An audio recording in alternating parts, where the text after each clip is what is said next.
Hi guys, welcome to my mini blog. তোমাদের সকলকে জানাই শুভ বিজয়ার প্রীতীয় শুভেচ্ছা। তো এবারে আমার সত্যিই খুব ইচ্ছে ছিল মায়ের বরণ করব, কারণ এটা আমার বিয়ের 3rd বছর পুজো।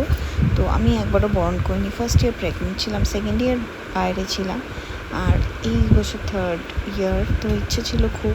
তো মা আমার সেই আশাটা পূরণও করেছে। হঠাৎ করে আমি কলকাতা চলে আসি পুজোর জন্য।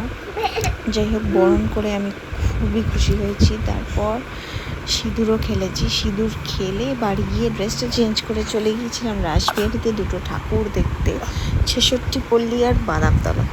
আর সাথে ছিল আমারই এক পাড়ার ভাই রিক, ওকে নিয়ে আমি চলে গিয়েছিলাম একটি ঠাকুর দেখতে।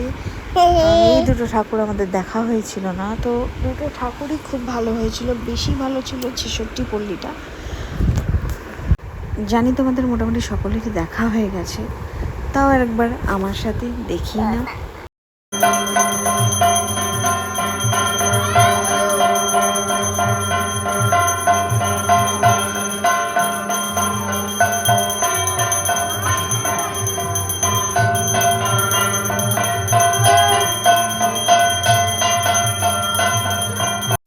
ছেষট্টি পল্লী দেখে আমরা চলে গেছিলাম বাদামতলা, দুটো ঠাকুরই পাশাপাশি, যেটা তোমরা অনেকেই জানো।